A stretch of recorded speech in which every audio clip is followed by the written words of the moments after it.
Salut à tous, bienvenue dans Backcheck, quart de finale des playoffs, acte 2. Il y avait un doux parfum de vengeance peut-être dans l'air ce soir. En tout cas, ça a été des matchs d'hommes, des duels musclés, des charges, des buts annulés, beaucoup de polémiques. Très certainement. En conséquence, on va y revenir avec nos invités, avec Freddy Bobili, avec Alain Mieville et avec Stéphane, bien sûr. Mais avant cela, l'image du jour, Genève qui égalise dans sa série face à Fribourg-Gotteron, avec notamment ce game-winning goal signé Henrik Temernes.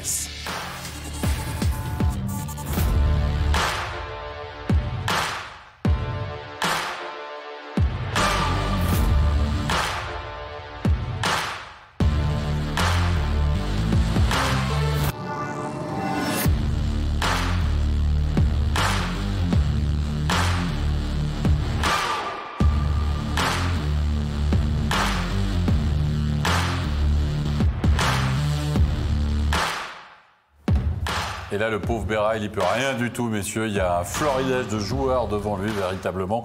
Il a été très bon une nouvelle fois, Reto Berra. On va y revenir d'ici quelques instants. J'espère que vous êtes chauds, messieurs. Il va falloir tenir un bon rythme, un peu comme les joueurs ce soir sur les différentes patinoires. Stéphane, tu as déjà ton index qui est prête pour expliquer certaines situations très chaudes, notamment dans les duels avec les clubs romans. Mais on va commencer avec un petit Bernd Zug. Ça vous dit, hein? Honneur au vainqueur de la saison régulière. Sur le papier, il n'y avait pas photo. J'ai même ouï dire certaines personnes sur la table pas loin de moi que ça sentait le 8-1 pour l'équipe zougoise. On n'était pas loin au niveau du nombre de buts. On a bien eu 8, mais pas forcément du côté où on imaginait. En tout cas, score de 6-2. On va y revenir. Avant ça, on a beaucoup de choses à vous montrer. Regardez, première situation, un patin. Ça, c'est toujours très dangereux. Vous avez vu ça dans le visage de Grégory Hoffmann, Alain Mieville. Ça, c'est des images qu'on n'aime pas voir parce qu'on pense notamment à la gorge. Hein. Il y avait des images comme Saiter par rapport à ça. Exactement, ça c'est des choses qu'on n'aime pas du tout voir. Ça peut être très très dangereux. Moi j'étais sur la glace quand un de mes coéquipiers s'est fait marcher dessus sur un patin. Donc c'est pas beau à voir. Heureusement là c'est qu'une petite égratignure on va dire. Et puis qu'il n'y a pas eu de conséquences. Je peux dire, il a quand même dû avoir un petit peu peur, hein, Freddy, sur cette action. Hein, parce que, c'est pas de chance, hein, mais ça il s'en sort bien hein, avec juste une coupure. Sa maman aussi je pense. Ça pourrait être beaucoup pire. Allez, deuxième séquence qu'on voulait vous montrer dans ce match, un possible balayage cette fois-ci. Regarde Stéphane, un slow foot comme on dit. Ouais, pour toi, slow foot ou pas? Ça ressemble à ça. Disons qu'il lâche un peu la main à la fin. Oui, il y a le mouvement du slow foot, mais c'est pas si méchant que ça. Ce reste une zone grise. Ouais, quand même. Il y a le mouvement. C'est le pied à la fin. Il y a le pied derrière le patin de l'adversaire. Il y a le mouvement du bras. Tout y est? Pour moi, il y a, parce qu'il y a tous les ingrédients qu'on nous dit de pas faire, qu'il y a pénalité de match, on fait ça. Pour nous, c'est facile, on a le ralenti et puis on est posé. Est-ce qu'il y a eu pénalité de match ou non? Non, alors peut-être demain.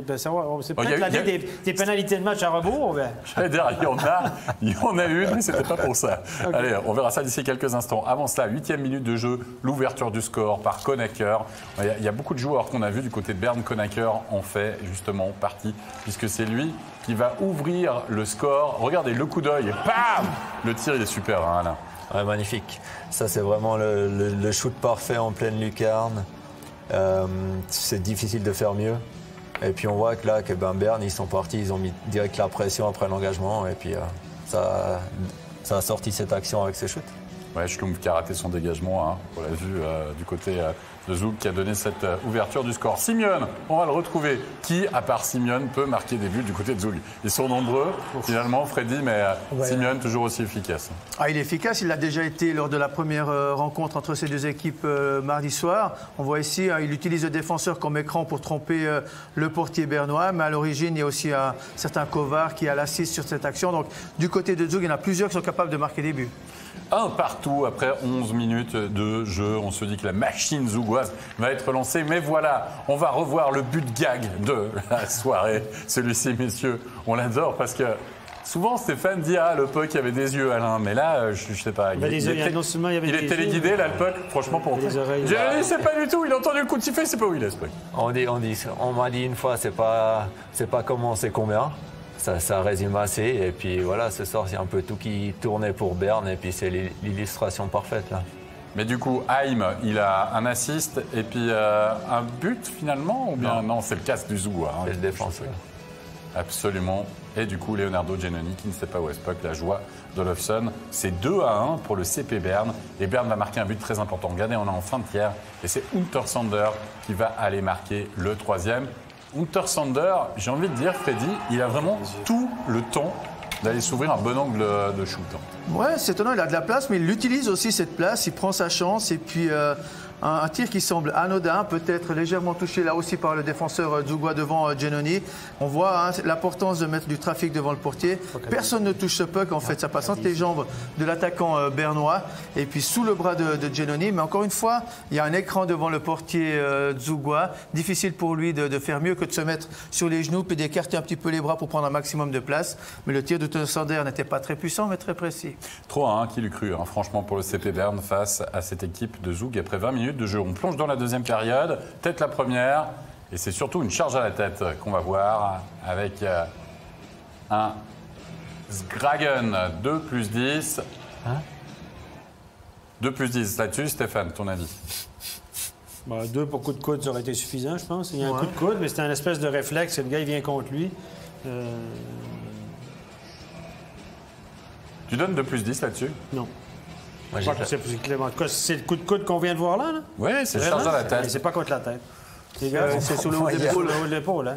Je sais même pas si 2 minutes, oui, À mon avis, je pense qu'il n'y a pas 2 minutes là, honnêtement. Je sais même pas s'il y a 2 minutes. Ouais, comme tu le dis, 2 minutes pour un coup de coude. Actuellement, mais c'est un réflexe parce qu'il pense qu'il vient contre lui plus qu'autre chose. C'est sévère. On est en play-off, il n'y a rien, je suis désolé. Disons que je pense qu'on a le meilleur angle possible avec la caméra du coin, honnêtement. Mais c'est vrai. Je vous dis 2+10, c'est qu'ils ont hésité à donner 5. S'ils donnent 2+10 là-dessus, c'est parce qu'ils ont hésité. Allez, on va le mettre au ralenti là. Bon, le visage quand même pas mal, non? Il a la tête en bas parce qu'il cherche le puck, le gars. Le coup de coude, il vient en dessous de la tête. Là. Il arrive au-dessus du zéro du numéro, là, non?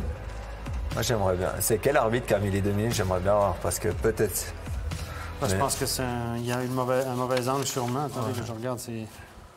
Il gagne serré. Bon, j'aurais pu aller au Allez, tu nous donneras l'info plus tard. Voilà. 2+10 de toute façon. Et 4-1 surtout pour Berne. Regardez, c'est Haim qui va marquer le 4e. On est en supériorité numérique du côté de Berne. Et on va justement en profiter à 6 de Chervet et de Konecker. Haim qui marque le 4e. Et ça va véritablement donner un coup à Zoug. Oui, à 5 contre 4 avec un mauvais choix d'un joueur Zougois qui a cassé sa canne pendant le box-play. Il est allé en chercher une autre au banc où il est allé changer. Ce qui fait que Zoug s'est retrouvé à 5 contre 3 pendant un certain laps de temps. Et puis là, évidemment, il y a beaucoup plus d'espace. Une erreur de jugement de la part de l'attaquant Zougois. Et puis, ça a donné cette possibilité à Haim pour le 4-1. Je meuble pendant la bagarre. Oui, tu meubles pendant la bagarre. Abdelkader qui va être renvoyé au vestiaire. Abdelkader Praplan. Praplan va prendre 2+2 et Abdelkader 5+ match. Est-ce qu'il a enlevé les gants? On ne doit pas enlever les gants. Mais il débarque de NHL, on lui a pas dit non plus. Il doit apprendre à jouer où il joue. Hein. Peut-être qu'ils sont trop grands, ces gants, puis ils sont tombés. Peut-être. Non, mais la règle, c'est depuis, je crois, 2-3 ans. Dès qu'on enlève les gants, c'est 5 minutes direct. Mais depuis longtemps déjà, non? Allez, on va pas monter dans la Dolorène, messieurs. J'ai toujours eu de la peine avec cette règle-là parce que l'autre s'est battu quand même. Hein, donc, mais il n'a pas enlevé les gants. Bon, bref, c'est comme ça. Faut pas enlever les gants. Voilà, surtout pas. Tout simplement. Allez, on va voir le 5-1 signé Untersander, une nouvelle fois en supériorité numérique. Le powerplay bernois qui a super bien fonctionné ce soir. Je sais que c'est une des armes du côté de Zoug. Mais évidemment, si Berne retrouve ses leaders, j'ai envie de dire, franchement, Freddy, ça peut changer aussi la donne. Tout le monde les a enterrés assez tôt dans la saison Berne. On les voit réagir. Ils arrivent en play-off un peu par l'entrée des artistes. Et puis Zoug, c'est l'ogre du championnat, donc aucune chance pour Berne. Mais c'est quand même toujours un adversaire redoutable. Et on le voit quand ça tourne pour eux, ils sont capables de jouer en powerplay. Ils ont des gars d'expérience, ils sont efficaces. Donc cette série va être peut-être un peu plus surprenante que ce qu'on pensait. Hoffman qui va réduire le score à 5 contre 3. On ne rate pas l'aubaine, évidemment, du côté de Zoug. On peut battre Karunen une nouvelle fois au-dessus de l'épaule, mais ça sera insuffisant. Et c'est Anderson, alors qu'on tente le tout pour le tout, qui va aller marquer le 6e. Quand on sent qu'on a de la réussite, Alain, quand même, parce que là, OK, il faut le mettre, mais 6-2, victoire de Berne ce soir. Ouais, non, mais Berne, je pense qu'ils ont fait le match qu'il fallait. Ils ont eu la réussite, comme on voit sur 1 ou 2 buts. Et puis après, voilà, ça reste Berne. Ils ont quand même un contingent au début du championnat. On les mettait dans le top 4. Donc, ils sont là en play-off, ils ont toujours été un peu présents. Ils vont s'accrocher, comme on dit, hein, comme une moule à son rocher. Ce soir, au niveau des gardiens, Oui, à peu près le même nombre de shoots, match équilibré. Et 82 pour Giannoni, 94 pour le gardien de l'autre côté. Le puck avait des yeux ce soir. Les buts de Berne, le tir de Sander était parfait, celle de Conacher était parfait, mais sur 2 autres réussites, le puck avait des yeux. Ça serait difficile pour Giannoni, sans être faible. Le puck ne le frappait pas ce soir sur des pucks à la cage qui ont trouvé leur chemin. Et c'est une belle victoire de Berne, une bonne réaction, parce que là, ils sont encore dans la série. Bon, après, Justement, oui, il ne Freddy, faut pas pardon. s'emballer non plus. 6-2, peu importe que ce soit 6-2 ou 1-0. Ouais, c'est pas comme au foot, hein, ça compte pas double. Ça compte pas double, l'extérieur, les matchs hein. à l'extérieur, non. Okay. C'est ça. Non, juste pour être sûr, parce que... Voilà. On l'a fait. Voilà. Ah, ben cette semaine, ça a été peux ça. dire que- Le Paris-Saint-Germain, ça n'a pas été ça. D'accord, mais je peux dire quelque chose. Oui. Calmez-vous, parce que s'il y a des quarantaines, ce qu'on ne souhaite évidemment pas, Ah oui, pendant c'est ces bon. périodes de play-off, qu'on va réduire les matchs, etc., on peut faire des best-of-3, on peut même aller au match aller-retour. Pour la finale, peut-être, on ne sait pas. Non. Possible. Pas une histoire de foot, C'est là. possible. Et là, Stéphane, on en reparlera. Quoi qu'il en soit, allez, réaction du côté du CP Berne après cette victoire. On va écouter Dustin Jeffrey. Dustin Jeffrey, what did Bern do better tonight compared to Tuesday? I think we were moving, we're more active. I think we had to get on them. We had to pressure their guys more. They have a lot of skill in their lineup. So if we give them time and space, we have games like on Tuesday where they have their way offensively. Has the absence of Rafael Diaz changed anything for Bern or for the game? Yeah, he's obviously a big part. He's been on that team for a while, but we didn't really change our game plan. We didn't know if he was in or out till game time. So for us, we have to play the same way as we did tonight. We have to make sure that we're forechecking and try to take their time and space. Thank you very much. Thanks, guys. Bon, alors Stéphane, Dustin Jeffrey a demandé ce qui a changé finalement par rapport à 2 jours derrière. Ben, il fallait réagir. Il a dit on a surtout mis beaucoup de pression sur l'adversaire. On sait qu'ils sont bons et qu'ils sont rapides, etc. Il fallait réduire le temps et l'espace de l'adversaire. La deuxième question, c'est est-ce que l'absence de Diaz a pesé dans la balance? Il dit ben, c'est clair que ça change beaucoup de choses pour eux. On sait que c'est un des meilleurs défenseurs de la Ligue internationale et tout ça. Mais il dit, encore une fois, on a mis de la pression sur eux, puis on a gardé la pression constante, puis ça nous a réussi. Donc, pas grand-chose à se mettre sous la dent pour la réponse de Jeff. Allez messieurs, deuxième série qu'on va passer au crible, la série des Lions. Lausanne qui s'était imposé 3-2 après prolongation lors du premier match. Il y avait de la vengeance dans l'air du côté du Hallenstadion. On a vu encore une fois les gros bras. Il y a beaucoup de choses à dire sur ce match. On va plonger dans les 20 premières minutes de jeu. Il n'y aura qu'un but marqué par Sven Andrighetto, le meilleur buteur de la saison régulière, qui va aller, j'ai envie de dire Alain, se promener dans la défense lausannoise quand même. Exactement, je ne sais pas si vous avez vu là au début de l'action, les deux joueurs, les deux attaquants de Lausanne, ils sont presque les deux à côté du but de Zurich. Et en une passe, ils sont battus. Andrighetto, après, il a tout le temps, il patine même pas très vite. On le voit là, il a tout le temps d'armer son shoot. Et puis quand il a ce temps et cette place-là sur la glace, il loupe rarement ça. 1-0 après 20 minutes de jeu pour Zurich. On va plonger en deuxième période. Stéphane, tu vas avoir du boulot là, parce qu'il y a pas mal de buts ou de réalisations qu'on va revoir. Zurich va tout d'abord penser avoir doublé la mise. 23e minute de jeu, gare est trop. Mais on va aller voir cette vidéo, parce que c'est Andrighetto là, qui va forcer le passage. Et finalement, Garetro qui va aller marquer. Tobias Stéphane jette un coup d'œil à l'arbitre et il se plaint. Et on va aller challenger tout ça. Pour moi, c'est absolument clair, il n'y a pas de but, parce qu'Andrighetto arrive avec la rondelle, il est poussé un peu par Jagger, après il le relâche, et regardez, il va clairement contre le gardien, même s'il est porteur de la rondelle au départ, ça ne change rien. Regardez, hop, là, la pression relâchée de Jagger, il va tout seul, comme un grand, dans le demi-cercle du gardien, provoquer le contact. Et évidemment, c'est son coéquipier qui est Burrow qui récupère la rondelle. Pour moi, il n'y a aucune discussion possible, c'est pas un bon but. On est d'accord, messieurs? No goal? Non, pour moi, il n'y a clairement pas but. Et puis, même des fois, l'attaquant, s'il fait ça, il peut même prendre 2 minutes parce qu'il va contre le gardien, même s'il marque. Donc C'est là, clair. Moi, je pense qu'en l'occurrence, que la meilleure décision, ça aurait été de lever le bras, donner 2 minutes à Andrighetto, pas de but, même pas à la vidéo. Ça aurait été la meilleure décision. Là, c'est l'entre-deux, c'est de dire « Ouais, on va aller voir la vidéo, puis on va refuser le but, comme ça, tout le monde est content. » Mais la meilleure décision, c'est une obstruction sur le gardien. On est d'accord aussi qu'on ne peut pas donner une pénalité après avoir vu, évidemment, les images. Allez, on va se replonger là aussi dans cette période et surtout, quelques instants plus tard, regardez, c'est Lausanne qui va qui va marquer. Et on va là aussi aller voir la vidéo. Berchi se retrouve sur Weber, il n'est plus là, Malguin marque. Pareil, on challenge. Allez, on va aller voir cette vidéo. Et là, la décision a été quand même plus compliqué, Stéphane. Il est resté plus longtemps. C'est nettement plus compliqué. Clairement, Berchi fait un contact avec le gardien. Ça, il n'y a pas dans son demi-cercle. La question est de savoir, est-ce qu'il est poussé par Marty? Oui, il est poussé par Marty. Est-ce qu'il fait tout pour éviter le gardien? Étant donné qu'il est poussé par Marty, est-ce qu'il fait tout pour éviter le gardien? Je suis moins sûr que de ça personnellement. Pour moi, pour les arbitres, c'est très, très compliqué. C'est litigieux. Est-ce que la poussée justifie tout pour accorder le but? Ou moi, ce qui me gêne, c'est que oui, il est poussé, mais Berchi, au dernier moment, vous allez me dire que peut-être c'est un réflexe, mais au dernier moment, il repousse le gardien avec sa canne et il y a un contact avec le haut du corps de Berchi, les mains et la canne, qui va au visage du gardien. Le gardien est balancé par l'arrière et c'est ça qui fait que Weber, là, il n'est plus en contrôle. Voilà. Si vous pensez que Marty est responsable, par sa poussée responsable de tout, vous devez accorder le but. Si vous dites Berchi ne peut rien faire d'autre, et si vous dites Berchi, il est poussé, mais il fait. Là, à ce moment-là, regardez le haut du corps, les gants de Berchi qui vont contre le masque du gardien. Alors, c'est à vous de choisir à la maison parce que ça, franchement, c'est du 50-50. Freddy. Moi, je pense qu'il lève les bras surtout pour se protéger plutôt que de chercher à pousser Weber. Et moi, je pense surtout que le but a été annulé parce que le but précédent pour Zurich a été annulé. Et comme ça, comme tout à l'heure, on compense et puis tout le monde est plus ou moins content. Pour moi, le but est valable. Alain, ça joue peut-être dans la tête des arbitres, effectivement. Alain, ton avis? Pour moi, il y a but.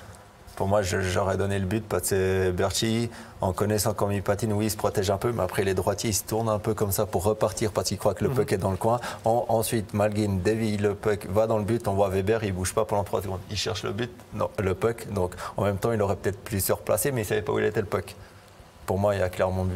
Pour moi, il y a but. Donc, pour toi, Marty est totalement responsable. Le fait que Marty le pousse, pour toi, Berchi fait suffisamment d'efforts pour s'enlever. Donc, la responsabilité incombe totalement à l'équipe à la défense. Donc, bon, moi, je peux entendre cet argument-là. Moi, je crois qu'Alain dit aussi que le gardien, en fait, Zurichois, il a le temps, entre guillemets, de se remettre dans l'action. C'est un peu ça, non? Oui, quand il est en train de chercher le puck, si on peut remettre le but, on voit. On va le remettre une troisième fois. Quand le puck est dans le but, Weber, il ne bouge pas pendant 3-4 secondes. Il est là, il cherche, puis il dit « Ah, il est derrière moi ». Allez, on va revoir ces images une nouvelle fois. Le contact entre Marty et Berchi, la canne de Berchi. Voilà. Il cherche, c'est clair. Mais c'est la conséquence. Est-ce qu'il est sur ses appuis, le gardien, ou pas? Non, il est bousculé, et puis il tombe, en fait, en dehors de ses appuis. Et ça le dérange clairement. Regardez, là, il se protège. Là, il ne voit plus rien. Weber, il ne voit plus rien. Concentrez-vous sur Weber. Là, il ne sait plus où il en est. Il est poussé sur sa ligne de but. Il dit, il est où le puck? Puis là, à ce moment-là, le puck arrive. Mettez-vous dans les godasses de Weber. Là, il est poussé. Il ne voit plus rien du tout. Là, il n'est plus sur ses appuis. Il ne sait plus où est le puck. Il cherche. Alors, moi, je pense que... Écoutez, sincèrement, là, quand on rigole souvent avec la zone grise, mais on est en plein dedans. Et puis, honnêtement, c'est vrai que peut-être que le fait qu'il avait refusé le but avant, ça joue peut-être dans la décision de 5. Mais là... Même les fans sont fâchés, etc. Mais mettez-vous dans le gars-là, c'est du 50-50. Les deux décisions sont défendables. Et ça arrive souvent dans les meetings d'arbitre. On arrivait à ça à la fin, puis il y en avait 3 qui étaient pour, 2 qui étaient contre, puis un qui disait « Moi, je prends mon joker, c'est pas évident. » Bien, c'est pas évident. On est dans une chose pas évidente. Alors, les fans de Lausanne crient au scandale, les fans de Zurich vont dire non. Voilà. On n'a pas vu le premier geste de l'arbitre, s'ils ont tout d'abord validé le but ou bien s'ils ont annulé. Oui, donc, s'ils l'ont validé puis qu'ils n'arrivent pas à prouver par A plus B que le but n'est pas valable, ils auraient dû l'accorder. Moi, j'aurais pu vivre. Je comprends les arguments, puis on peut discuter pendant 2 heures de temps, puis je pense que tout le monde aura un peu raison. Mais on n'a pas le temps ce soir, on en parle. Non, parce qu'il y a encore de la discussion, rassurez-vous, messieurs. Loin d'être fini. On parlait de patin dans le visage, on va voir un nouvel... Non, me dit-on. Bon, très bien. Alors, on va voir le but, cette fois-ci, le 2-0 de Marty. Et il y aura une blessure de Malgin. Regardez bien. Tout d'abord, ce qu'il va... se passer. On voit Malgin qui se relève difficilement. L'action se poursuit, le tir de Marty et c'est 2-0 pour Zurich. Ça, c'est un tournant dans le match. Là. Il y a eu cette charge contre Malgin et puis la contre-attaque. C'est conséquent parce que là, on est 5 contre 4 sur le rush. Mais la charge, on ne l'a pas bien vue, nous, durant la soirée. On va la découvrir un peu en même temps que les gens qui n'ont pas suivi le match de Lausanne. Sûrement qu'elle va venir maintenant.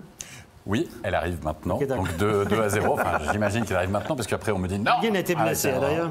Voilà, on va voir là. En effet, Marty, Malgin. Il n'y a rien pour moi. La charge, elle ne paye pas de mine, mais le résultat est dur parce que je pense qu'il s'est fait très très mal.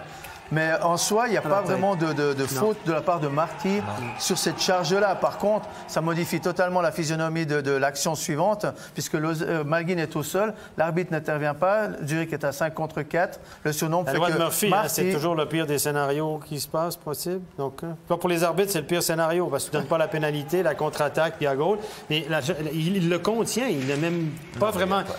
Il le contient d'abord, puis à la fin, il écrase un peu la tête contre la bande, après ce que je vois. Regardez, là, il le contient, tout va bien. Et regardez, à la fin, avec son épaule droite, il écrase la tête de Malgin contre la bande.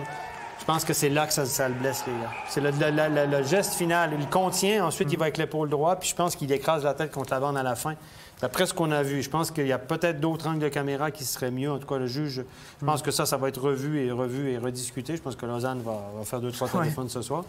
Et parce que là, voilà. Malgin n'est pas revenu, grosse conséquence.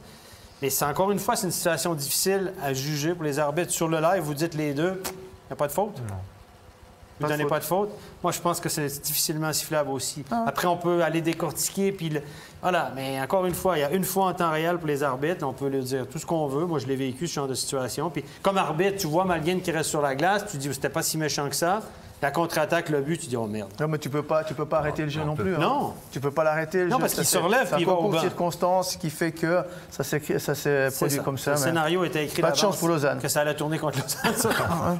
C'est un scénario comme ça. Ça commence à faire beaucoup et c'est pas fini parce qu'il y aura 3-0, but de Berny. Et regardez, il reste que quelques petites secondes à jouer dans cette période. On va le découvrir ensemble, messieurs, avec ce puck qui revient. Il y a une forêt de joueurs. C'est quand même bizarre aussi ce but. Il y a beaucoup de Lausannois couchés par terre, non? Oui, il n'y en a pas devant le but. Là. Non, mais il y a Tobias Stéphane qui se retrouve par terre. Il est gêné par Ils sont pris les patins, Stéphane et le défenseur. Mais si on voit aussi de nouveau au début de l'action, Barberio, il check Gibbons. Et puis Gibbons, il a mal.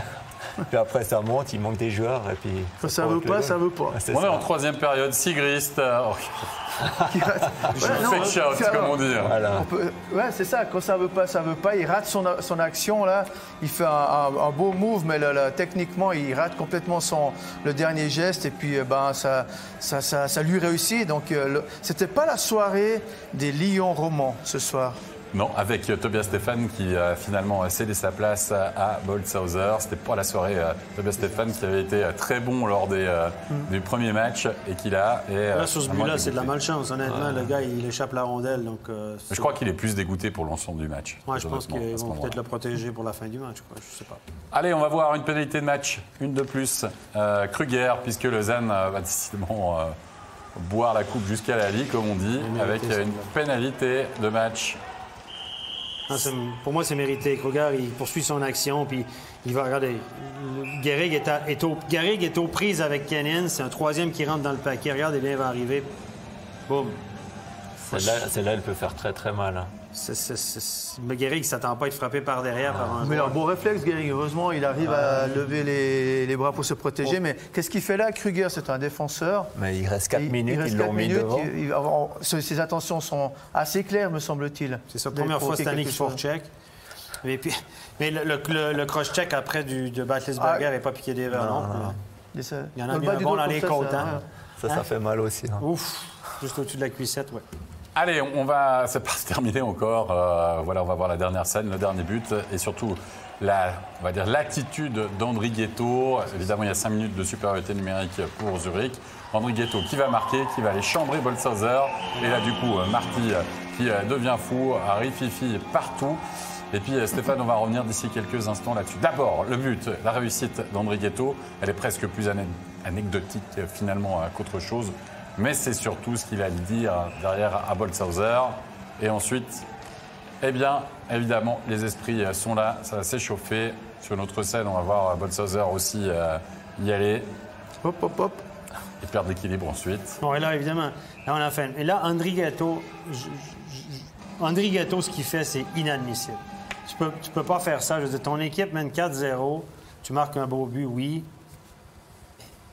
Tu dois être discret, tu félicites, le match est dans la poche, tu t'en vas de là, pas de provocation, etc. Ça, c'est l'attitude d'un vrai pro qui se la pète pas. Et là, il va, il provoque l'autre équipe. Et ça, je m'excuse, les gars, je ne sais pas ce que vous en pensez, mais c'est détestable. C'est très arrogant de la part d'Andrighetto d'aller provoquer de la sorte. La réaction de Marty est tout à fait légitime quelque part. Merde, il n'y a pas de raison. On est tous sur un pied d'égalité. OK, vous gagnez ce soir. Tu la joues. Je suis pas certain que son coach va être très content avec lui. Il va dire, tu fais quoi, là? Tu donnes des munitions, tu fâches l'autre équipe pour les... Tu donnes des munitions pour le match suivant. Et puis un autre truc qui m'embête un peu, c'est Andrighetto. Cette année, tous les coups de poing à la hauteur de la tête sont pénalisés très sévèrement. Souvenez-vous de Fora sur Kunzle. On avait évalué que c'était un coup de poing. Et là, Andrighetto, dans la foire, il va en mettre au moins 5 à travers la tête de Marty. On va le voir, regardez bien. Là, il y a la provocation ici. Vous le voyez? Là, il est en train de parler au gardien. Inadmissible. On va aller un peu plus loin. Et là, Marty l'empoigne. Et ce qui me dérange, là, c'est que le juge de ligne, là, il y en a un qui est tout seul. Ici, le 67, là, il tient, regardez, il bloque le bras droit de Marty. Et Andrighetto a son bras droit qui est libre ici, là. Regardez, tac. Et puis le bras droit de Marty est coincé par le juge de ligne. Puis le 79 derrière, là, il ne sait pas trop quoi faire. Regardez, bam! Là, il va en mettre deuxième. Allez, ça s'en vient, c'est pas fini. Voilà. Troisième. Regardez, encore une fois, ça continue. Quatrième. Encore une fois, le bras droit est libre. Là, il va en mettre un cinquième. Le cinquième, il s'en vient. Attendez, c'est pas fini, c'est pas fini. Boum! Regardez, boum, par en dessous. Un uppercut. Un autre uppercut. Je m'excuse, là. Ça, pour moi, c'est une pénalité majeure. Et le juge de ligne, là, il faudra qu'il fasse un examen de conscience parce que quand tu es tout seul, ça, on l'appelle dans un cours d'arbitre. Si tu es tout seul dans une foire, puis tu en tiens un, puis l'autre tape l'autre, là, ça peut pas arriver. Lâche-le, enlève-toi de là, puis laisse-la se battre, les deux. Si tu es tout seul, là, ça va pas. Puis Marty, il peut rien faire, puis il ramasse des coups à travers la tronche. Et mauvais travail des juges de ligne, et je pense qu'Andrighetto mérite une 5 plus mec match pour ça. Dans la foire. Je ne sais pas ce que vous en pensez, les gars. C'est dur à voir sur la glace parce que ça part dans tous les sens, je le sais. Mais sur la base de la vidéo, il devrait y avoir une sanction. Il y aura sanction dès demain, j'imagine. Moi, je te rejoins. Étonnamment, je te rejoins, Stéphane. Non, on s'entend assez bien. On s'entend assez bien. Moi, ce qui me dérange là, c'est l'attitude des arbitres. Pourquoi laisser-les se battre? Ça défoule, ils sont contents. On voit qui c'est qui est le plus fort. Ça va mettre encore un peu plus de rancœur à l'autre pour le prochain match. Mais arrêtez, si on veut se battre, laissez-les se battre. Moi, je ne comprends pas. Là, Andrighetto, il est avantagé parce que Marty ne peut plus bouger. Ça peut faire très mal dans la tête. Et puis, vu que les coups de poing dans la tête doivent être pénalisés, pour moi, oui, il doit y avoir sanction. On est tous d'accord. On est tous d'accord, c'est parfait. Alors moi, je vous propose d'écouter une réaction à l'issue de cette défaite du Lausanne Hockey Club. On va écouter tout de suite Florian Doué. Défaite 5-0 ce soir à Zurich. On a quand même eu l'impression que vous avez oublié de sortir du quart. Un début de match quand même extrêmement difficile face à la pression zurichoise. Ouais, c'est clair, on n'était pas réveillés dès la première minute du match. Ouais, c'est des choses qui ne doivent pas arriver en play-off et surtout pas chez eux. Ouais, ils nous ont dominé tout le match et on l'a vu à la fin avec le score. Il faudra corriger le tir samedi déjà. Ouais, c'est ça, c'est une chance d'avoir un match dans 2 jours chez nous. Il va falloir tout de suite relever la tête et leur montrer que ce n'était pas la vraie équipe de Lausanne ce soir et leur montrer qu'on vaut bien mieux que ça. Ouais, il faut jouer un peu plus physique aussi parce qu'il y a eu beaucoup de provocations en fin de match de part et d'autre. On a senti cette nervosité, mais il faudra baser le duel sur le physique désormais pour pouvoir passer l'écueil de cette formation zurichoise. Ouais, c'est clair. Après, il va falloir jouer plus physique, mais jouer plus intelligemment physiquement aussi, pas prendre des pénalités. Voilà, va falloir être dur dans les coins, gagner nos duels, ce qu'on n'a pas fait aujourd'hui. Je pense que c'est la première chose à changer dès samedi. Merci Florent. Merci. On va voir ce que ça donnera dans cette série entre les Lions. On va passer à l'affrontement entre clubs romans. Genève Servette recevait Fribourg-Gotteron, battu 2-1. Les Aigs se devaient de réagir et ça a été très physique cette rencontre. Dès le début, Genève a imprimé un très fort jeu physique à son adversaire. Et Genève qui va être récompensé à la 4e minute de jeu en powerplay. C'est Smirnov qui va finalement réussir à ouvrir le score, Freddy. Oui, à 5 contre 4, on l'a dit mardi soir, Genève Servette a bénéficié de très peu de temps de glace en powerplay. Là, dès la première possibilité, ils ont su mettre à profit cette situation à 5 contre 4, même si c'est Gunderson qui marque contre son propre camp. La pression par Rod était là et puis la décision de passe de Smirnov de mettre directement devant la cage alors qu'il y avait un peu d'espace. Les défenseurs ont beaucoup bougé de droite à gauche. C'était une bonne décision et l'ouverture du score pour Genève Servette était méritée. Ils sont mieux rentrés dans ce match. Un plat du pied de Gunderson, hein? Un magnifique plat du pied. Du joueur à la défense, donc c'est bon. C'est ça, absolument. C'est un autogol, quoi, tout simplement. Exact. Ça compte pas en hockey sur glace. Non, tu vois, tu critiques toujours le foot. Tu peux faire un autogol, voilà, dans ton propre but, mais pas de l'autre côté. C'est comme l'ice-stick, tu peux faire un canot dans ta propre cage, mais pas dans le cage là. À part ça, on est d'accord, 1-0, messieurs, après 20 minutes de jeu, c'était logique. Genève a dominé les débats lors du premier tiers. 12-3, tir au but. Par contre, ça va énormément changer en deuxième période. Beaucoup d'occasions pour Fribourg. Jeu toujours aussi musclé. On va avoir une belle chance pour Dave Sutter, toujours très présent. Et ensuite, c'est Kylian Motet qui va aller finalement égaliser. C'était la meilleure période, Alain, de Fribourg-Gotteron, qui a ultra dominé, franchement, cette deuxième période. Est-ce que les Fribourgeois, malgré le but de Motet, n'ont pas, j'ai envie de dire, manqué le coche finalement dans cette période ? Vu la physionomie du match, oui, parce qu'ils ont mal commencé, ils ont eu de la peine à se mettre dans le match. Après le deuxième tir, c'était complètement autre chose. Ils étaient beaucoup plus agressifs, ils ont mis la pression sur le but. Et Genève a aussi baissé un peu d'intensité, mais ils ont eu des occasions. Ils auraient dû marquer plus de buts, mais ils ont été maladroits à la finition. Je trouve l'exécution, elle n'était pas au top.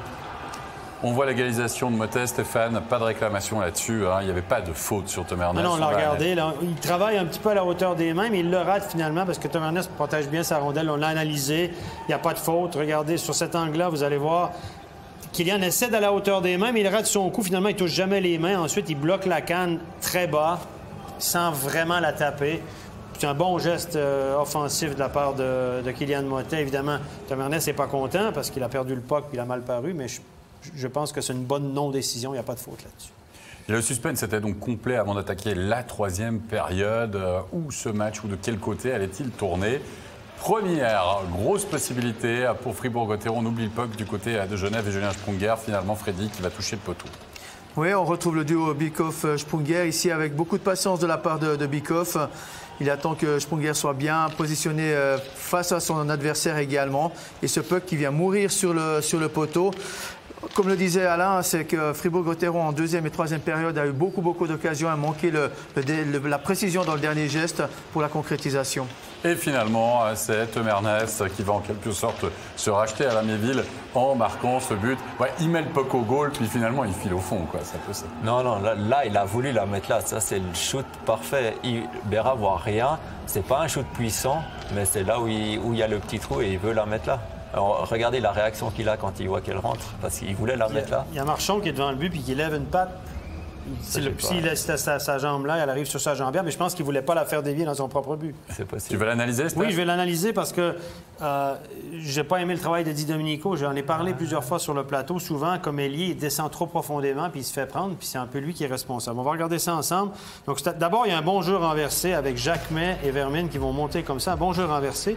Et regardez surtout le travail. Donc, il y a un jeu renversé, mais regardez le travail de Di Domenico ici. Il est ailier droit sur la séquence. Tout le monde est bien en place. Regardez, tout va bien. Regardez ici.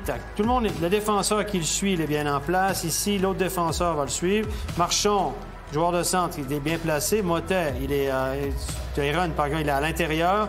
Il est sur plus ou moins son défenseur. Mais il y a Tom Ernest qui est tout seul ici en bas. Et Tom Ernest, là, Di Domenico, là, il spécule. Il est en train de descendre ici pour dire je vais aller rencontrer là puis je vais faire le gros check. Mais sa place, Di Domenico, là, c'est ici. Il doit être ici, là. Puis pour être dans l'axe de passe de Tom Ernest, il n'a rien à faire dans cette position-là. On va revenir en arrière. Regardez bien. Il va se laisser aspirer en voulant aller prêter main forte. Alors qu'il n'y a pas de surnombre. Il n'y a pas péril en la demeure. Tac, regardez, il se laisse aller. Puis là, il se dit, oh, là, je suis trop loin. Là, il vient de revirer de bord. La passe, ça rouvre complètement cet axe de passe-là. Alors que Di Domenico, il est là. Il doit être ici. Il doit être sa canne doit être à la ligne de cette passe-là. Évidemment, là, il va venir un peu trop tard dans la ligne de shoot. Et là, il se met en position de gardien. Je ne suis pas sûr que c'est la bonne technique pour bloquer un shoot. Là, il se met... Regardez, il n'a pas qu'il passe entre les jambes. Regardez Marchand devant la cage. Il va lever une patte. Regardez ensemble. Tac. Tac. Est-ce qu'il... Hop. Je pense qu'il ne voulait pas le faire dévier pour son gardien. Je ne sais pas ce que vous en pensez. Mais j'ai pas du tout aimé le travail de Di Domenico sur cette séquence-là. Puis, dans ces matchs-là, on l'a vu faire ça en championnat. Je l'ai analysé ici récemment. En championnat, ça passe. Mais dans un match de play-off, ça peut faire la différence. Je te rejoins dans l'analyse et dans le... Il n'a pas voulu payer le prix, Di Domenico. Il s'est rendu compte qu'il était trop loin et au moment où Tom Ernest arme son tir, il doit venir avec un genou à terre et légèrement de côté. Alors oui, ça fait mal, mais il doit bloquer. Là, on a vu les jambières, elles sont pas très épaisses, donc il y a largement la place pour le défenseur d'adresser un tir entre les jambes.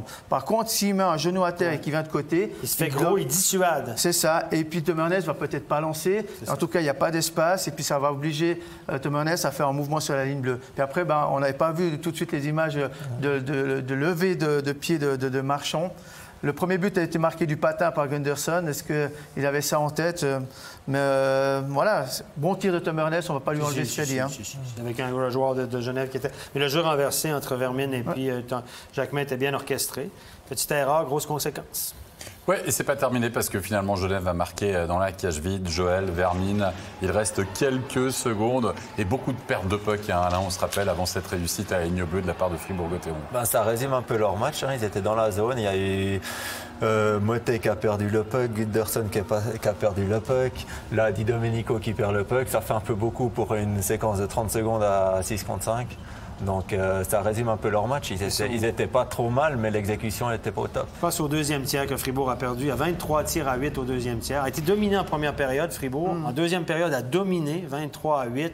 On a vu, j'ai analysé ici, Genève était très agressif, courait partout, essayait d'arracher les têtes puis envoyer les gars dans la 5e rangée. Et Fribourg est intelligent, le sens du jeu technique, mais on n'a pas su finir. Tu le disais, l'exécution sur le geste final, sur les contre-attaques, les 2 contre 1, c'était pas là. On a vu plusieurs 2 contre 1, les 3 contre 2. Fribourg n'a pas réussi à enfiler l'aiguille. Allez, il faisait son retour ce soir dans l'alignement de Genève. Servette, il a pesé de tout son poids, physiquement aussi. On va écouter Noah Rod, le capitaine de Genève Servette. Noah Rod, retour au jeu pour vous. Victoire pour égaliser dans la série. Comment vous analysez cette partie? Je pense qu'on a eu un très gros premier tiers. On a été plus physique, plus intense. Et c'est aussi notre style de jeu, surtout dans les playoffs. Et voilà, après, deuxième tiers, c'est un peu endormi. Et troisième tiers, on a su faire la différence. C'est ce qui nous a manqué beaucoup cette saison, des fois. Et voilà, là, un bon chute de la ligne bleue du monde devant Berra. Puis c'est comme ça qu'on va marquer dans ces playoffs. Comment vous allez faire pour essayer d'éviter dans l'acte 3 ce petit coup de mou au milieu de match? Ça, c'est au coach de regarder. On va essayer d'analyser ce match. Et de notre côté à nous, c'est vraiment de rester motivé pendant ces 3 tiers, ces 60 minutes. Et de vraiment rien lâcher, quoi. Sur un plan plus personnel, vous êtes à 100%? Ouais, je suis à 100%. Ouais. Pas de Merci souci. Noah. Merci. Et même si je n'étais pas, je ne te le dirais pas. De toute façon, on est d'accord. Bien essayé. Non, mais il essaie. Guérison miraculeuse, mais évidemment. On a vu son premier chiffre. On se posait la question, il semble blessé au haut du corps, selon les infos qu'on a à travers les branches, comme on dit. Et je me suis dit, ce soir, s'il joue au haut du corps, puis il n'a pas joué mardi, ce soir, il va faire attention. Il n'a pas fait attention, hein? Ouais, ça a duré 6 secondes, je crois, la première charge. non, il a eu un impact. Il a été dominant, il a été un exemple pour son équipe. Dès sa première présence sur la glace, il était en contact, mise en échec. Il a pris une pénalité, sauf erreur aussi. Avec Di Domenico. Avec Di Domenico, ils ont pris les deux la pénalité. Donc, il a donné vraiment le ton à cette partie. Il a sorti un peu peut-être Di Domenico de son match un petit peu. Et puis, il a connu un match un peu plus difficile, il faut dire ça. Allez, réaction du côté de Fribourg-Gotteron après cette défaite. On va écouter Kylian Motet. Kylian Motet, on a senti dans ce match que Fribourg avait de quoi faire le break ici au Vernet, surtout pendant ce deuxième tiers. Qu'est-ce qui vous a manqué pour marquer plus qu'un seul but? C'est compliqué à dire. Je pense qu'effectivement, on aurait mérité de marquer plus qu'un goal. On a dominé ce deuxième tiers, donc c'est un peu dommage, mais il faut garder la tête haute et puis il faut continuer. Il y a des petites imprécisions qui seront à gommer pour l'acte 3. Quelles sont celles que vous voudriez gommer? Bon, je pense qu'il faut qu'on joue plus rapide avec le puck. Il faut qu'on fasse peut-être un petit peu moins d'erreurs aussi en zone neutre. Plus mettre le puck au fond et puis aller forechecker. Je pense que c'est ça qui va faire la différence. Puis un dernier mot sur l'entame de match très physique de Genève. Est-ce qu'elle vous a surpris? Non, on sait que Genève est une équipe physique. Donc non, ça ne nous a pas surpris plus que ça. On sait que c'est comme ça, donc c'est à nous d'être prêts depuis la première seconde. Je pense qu'on l'était. Donc c'était un bon match de hockey. Merci Kylian. Merci. Kylian Motet qui parle de vitesse à Miéville. On l'a vu au deuxième période, en effet, Fribourg a mis beaucoup de vitesse dans son jeu et Genève était dans ses petits patins, on va dire. C'est la clé pour Fribourg-Gotteron dans cette série, selon toi? Oui et non. Après, c'est surtout que je pense que Fribourg, ils doivent travailler sur leur entame de match. Enfin, ce soir, c'est ce qui a pêché. Je ne sais pas si c'est le trajet. Le trajet, il n'est pas très long, mais le jouer à Genève qui a pesé, je ne sais pas. Mais dès qu'ils sont dans leur match, ils patinent bien. Dès qu'ils font des bonnes passes au bon moment, pour moi, Fribourg ils sont au-dessus de Genève. À voir ce que ça va donner évidemment pour l'acte 3. Messieurs, Rapperswil, Lugano, la dernière rencontre de la soirée. On donnait franchement pas cher de la peau de Rapperswil sans Tchervenka face à ce HC Lugano qui avait été impérial notamment en troisième période. Qu'est-ce qui s'est passé? Eh bien, ça a été quasi un monologue de la part de Rapperswil qui va ouvrir le score dès la deuxième minute de jeu. Hop, on donne le puck. Regardez Clark qui va se retrouver une nouvelle fois. Petit 1-2 avec Vic, c'est très bien joué, n'est-ce pas Freddy Babu? Oui, c'est bien joué. Et puis, on l'a évoqué en début de soirée, c'est une question d'état d'esprit. Alain Miéville l'a très bien dit, Rapperswil n'a pas grand-chose à perdre et en bon état d'esprit. Peut-être que Lugano a sous-estimé son adversaire du soir, est arrivé peut-être avec un peu d'arrogance, puisque tout le monde dit que c'est la série qui est la moins équilibrée finalement. Et puis Lugano est arrivé avec ses grands pieds et s'il a pris les pieds dedans. Il s'est pris les pieds dans les pieds, ça c'est pas mal aussi. Hein. Comment t'as dit? Il s'est pris les pieds dans les pieds. C'est pas mal ça. C'est pas mal, hein? On va retenir celle-là aussi. On va la noter, celle-là. Lui, il s'est pas pris les pieds dans les pieds parce qu'il a fait toute une accélération. C'est le John Lehmann, là. Il s'est moqué de Wellinger et puis Nodari, là, qui ont eu l'air de plutôt lents sur la séquence. En effet, avec le 2-0, Lehmann, qui est certainement une des révélations de la saison. Ah oui, révélation, juste ça, c'est un mot juste. Egli, 29e minute de jeu, qui va marquer le troisième. Ben oui, c'est Lugano. Vous me dites, mais il raconte n'importe quoi, Alex. Mais non, ça va partir très vite. Regardez ça avec Rowe.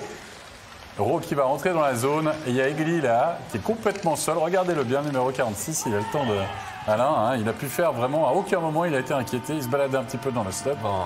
Défensivement, là, Lugano, c'est la catastrophe. Ils sont tous en train de regarder le puck et ils ne regardent même pas où ils sont les joueurs. Après, c'est clair, c'est un joli shoot et une jolie passe un peu chanceuse, mais jolie passe, joli shoot. Et puis, mais Lugano, là, tu n'as pas le droit de faire ça en playoff. 4-0, on va retrouver Clark qui va pouvoir récupérer une nouvelle fois ce puck. Manque d'agressivité du côté de Lugano. Et finalement, ça finit au fond, Stéphane. Défensivement parlant, en tout cas sur les buts qu'on voit. Oui, on a mal paru. Il n'y a pas eu tant d'occasions. Écoutez, 42-17 les tirs au but, donc 17 shoots seulement par Rapperswil. Là, mais on a eu, je pense, une réussite maximum. Les rebonds un peu favorables aussi. Là, le jeu technique, le joueur qui fait la passe, magnifique. Honnêtement, là. Autant les 2-3 autres buts, là, je trouvais celui de Lehmann et celui-là sont beaux. Les deux autres, disons que voilà. Regardez, la patience. Egli, Egli, la passe, Stéphane. Très bon, très bien joué. Benny Feller qui va louper le blanchissage de peu, puisque Arcobello va finalement marquer le but, entre guillemets, de l'honneur pour Lugano. Oui. Réussite maximum, on va dire ça, pour Rapperswil quand même, vu la statistique des shoots. Ouais. 17 shoots, 4 buts.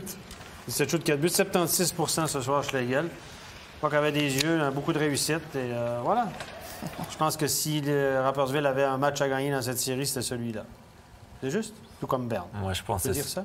Je pense si, dans l'hypothèse, il va en gagner qu'un seul. Je pense que c'est surtout Lugano qui a perdu le match ce soir. Parce que quand on voit les goals, là, défensivement, c'est une catastrophe. On n'a pas le droit de se présenter comme ça pour un match de play-off. Niffler a retrouvé ses sensations. Messieurs, une réaction à l'issue de cette victoire. On va écouter tout de suite Igor Jelovac. Igor Jelovac, qu'est-ce qu'il y a eu comme différence du côté de Rapperswil entre le premier et le deuxième match? Je pense que... Excusez-moi. Qu'est-ce qui se passe? C'est trop pour alors. Ok. Excuse. C'est ça, quand il y a 3 endroits pour faire les interviews, ils savent plus où ils en sont. Ça va. Igor, quelle est la différence entre le Rapperswil du premier match et le Rapperswil du deuxième match? Je pense que sur le premier, on a été trop timide, peut-être trop nerveux aussi. On n'a pas vraiment joué notre système. Et puis aujourd'hui, on a su leur rentrer dedans dès le début et puis jouer notre système jusqu'à la fin. Et puis on sait que ça porte ses fruits. Marquer aussi le premier but, ça aide? Oui, c'est sûr que ça nous met en confiance pour le reste du match. Et puis on doit continuer sur cette lancée-là après. Le fait aussi qu'il y ait le retour de Jeff Tomlinson à la bande, ça a donné un petit plus? Oui, c'est clair. On veut se battre pour lui. Et sa présence ici, elle est ressentie. Et on a plaisir qu'il soit là avec nous. Donc, d'après ce qu'on a vu ce soir, Rapperswil pas rassasié d'être là et a encore très faim? Ouais, c'est sûr, on a faim. Maintenant, on est là, on sait qu'on les a battus pendant la saison, on sait qu'on peut les battre et on va tout faire pour aller gagner cette série. Merci bien. Merci. Et la motivation, l'esprit d'équipe. T'en parlais, Alain, en disant Rapperswil sur le papier, c'est plus faible. Mais il y a l'esprit d'équipe. Exactement. Et puis, comme il l'a dit, là, ils veulent jouer pour leur coach parce qu'il ne sera plus là l'année prochaine. Et puis, par contre, ce qui me dérange là, il est presque un peu trop euphorique. Ils n'ont gagné qu'un match pour l'instant. Tout repart à 0 dans 2 jours. Mais oui, on voit là que le groupe vit bien ensemble et ils ont envie de faire quelque chose de bien pour leur coach. Allez, messieurs, il est temps de passer maintenant aux 3 étoiles de la soirée.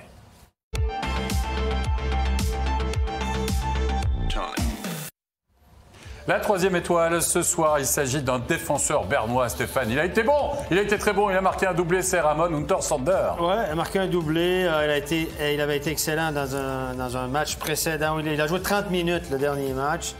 Ça avait été compliqué lors du premier match, mais contre Davos, il avait été dominant dans un match, il avait été décisif, ce soir aussi décisif. Ça reste un défenseur de talent, très talentueux, très mobile, doté d'un bon shoot, on l'a vu, qui a connu une saison misérable. 2e étoile ce soir, un but, 2 assists pour lui, Joël Vermine à Miéville. Ouais, ça me fait plaisir pour lui, c'est quelqu'un que j'apprécie beaucoup, que je connais bien, que j'ai pu jouer avec lui, c'est un très bon joueur. Et qui performe comme ça à Genève, ça fait plaisir, surtout qu'il n'a pas eu un été facile. La première étoile de la soirée, on se demandait s'il avait les épaules pour performer lors des playoffs, c'est Ludovic Weber. Blanchissage pour lui face à Lausanne ce soir, Freddy. Ouais, Ludovic Weber, parti comme 2e gardien de Fribourg-Gotteron, est parti à Zurich tenter sa chance. Il a gagné sa place de titulaire à Zurich. Un premier match difficile avec 88,9% d'arrêt seulement. Ce soir, un 100% face à l'une des meilleures équipes offensives du pays. Bravo à lui. Bravo à lui, en effet, bravo à Ludovic Weber. On va récapituler, messieurs, les résultats de cette soirée, de cet acte 2 des quarts de finale de play-off. Que des victoires à domicile, encore une fois, c'est le leitmotiv, c'est l'effet 6e homme, comme nous dit Stéphane, le public en délire ou en carton, selon les patinoires. Attendez, la semaine prochaine, c'est 50 personnes, donc ça va être le délire dans les patinoires. 50, ils vont faire une tombola, il va faire comment? C'est pas 100? Ah non, c'est 50, t'as raison, dans les endroits fermés. Voilà, à la Valachia, on aurait pu mettre 100 personnes, c'est dommage. C'est dommage. Parce que c'est semi... Allez, les résultats, 6-2, 4-1, vous les connaissez, 3-1, vous savez lire 5-0 pour Zurich face à Lausanne et un partout dans la série. Suspense total et nous, on se réjouit. Vraiment. Bien sûr. Absolument. En espérant que les clubs romains aillent le plus loin possible, évidemment. Soyons chauvins un peu, on est d'accord? Oui, Stéphane. Hein? Totalement. Non? 100%. De toute façon, on va arrêter cette émission parce que d'ici un instant, il va nous dire qu'il sent qu'il y a un club roman qui va arriver en demi-finale. Je sens qu'il y en a au moins un qui va être en demi-finale. Exactement. C'est dans les astres.